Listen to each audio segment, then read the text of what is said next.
คณะประจำสภาแห่งชาติเสนอให้รัฐบาลเอาใจใส่บางมาตรการเพิ่มเติมเพื่อรับประกันการจัดตั้งปฏิบัติทิศทางแผนเวียกจุดซุ้ม6 เดือนท้ายปี 2025ซึ่งในนั้นให้สุมใส่แก้ไขปัญหาที่เข่งฮอนด้านเศรษฐกิจสังคมในปัจจุบันเป็นต้นแมนการคุ้มครองราคาสินค้าที่จำเป็นเช่น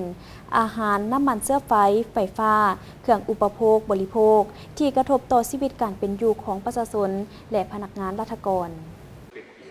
ท่านสมมาตรพ้นเสนารองประธานสภาแห่งชาติต่างหน้าคณะประจำสภาแห่งชาติได้ประกอบคำเห็นต่อบทรายงานเกี่ยวกับการจัดตั้งปฏิบัติแผนพัฒนาเศรษฐกิจสังคมแผนงบประมาณแห่งรัฐแผนเงินตราระยะ6 เดือนต้นปี 2025และทิศทางแผนเวียกจุดสุ่ม6 เดือนท้ายปี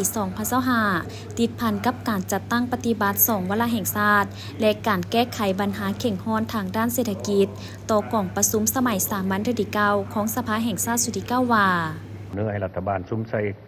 แก้ไขปัญหาที่เคียงฮอดด้านเศรษฐกิจสังคมในปัจจุบันเป็นต้น 1. แก้ไขปัญหาเงินเฟ้อคุ้มครองให้บรรลุ1 ตัวเลขตามมติของสภาเปลี่ยนหลักเป็นต้นอาหารน้ำมันเชื้อไฟฟ้าเครื่องอุปโภคบริโภคที่กระทบต่อชีวิตการเป็นอยู่ของประชาชนบรรดาเผ่าพนักงานรัฐกรวัดปฏิบัติบรรดามาตรการให้เป็นระบบครบสุดและเข้มงวดติดพันกับทุกแขนงการ 2. แก้ไขปัญหาเข่งห้อนทางด้านวัฒนธรรมสังคมเป็นต้นการสนองครูสอนการอุดหนุนครูแพทย์อาสาสมัครการพัฒนายกงานการสร้างไปเหตุงานทำการปรับปรุงกองทุนประกันสุขภาพและสุขภาพสุขคุณภาพการบริการรักษาสุขภาพ 3.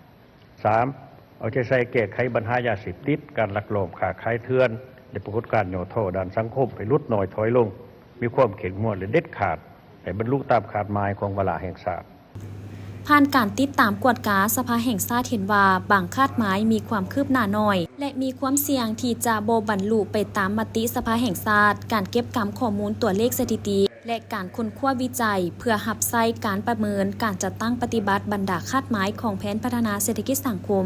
ติดพันกับ2 วาระแห่งชาติยังมีข้อจำกัดและบ่ทันจัดแจ้งเท่าที่ควรเพื่อรับประกันการจัดตั้งปฏิบัติทิศทางแผนเวียกจุดสุ่ม6 เดือนท้ายปี 2025ติดพันกับการสืบต่อปฏิบัติ2 วาระแห่งชาติและการแก้ไขปัญหาเข่งฮอนทางด้านเศรษฐกิจเสนอให้รัฐบาลเอาใจใส่บางมาตรการเพิ่มเติมเช่นสุ่มใส่แก้ไขปัญหาที่เข่งฮอนด้านเศรษฐกิจสังคมในปัจจุบันเป็นต้น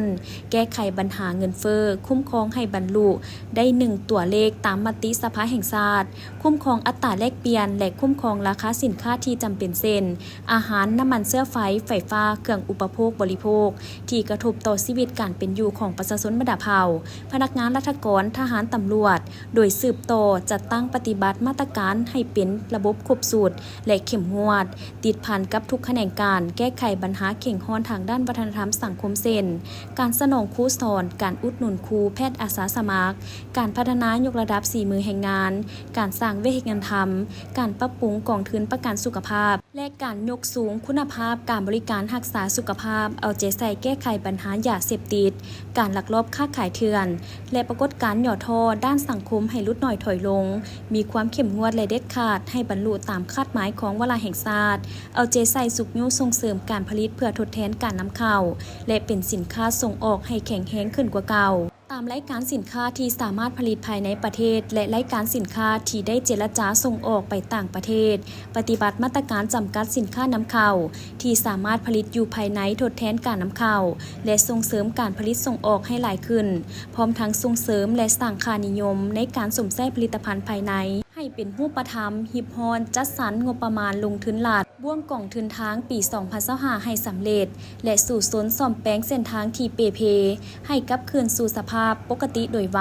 เพื่ออำนวยความสะดวกการขนส่งสินค้าการสัญจรของประชาชนและการท่องเที่ยวโดยเฉพาะในฤดูฝน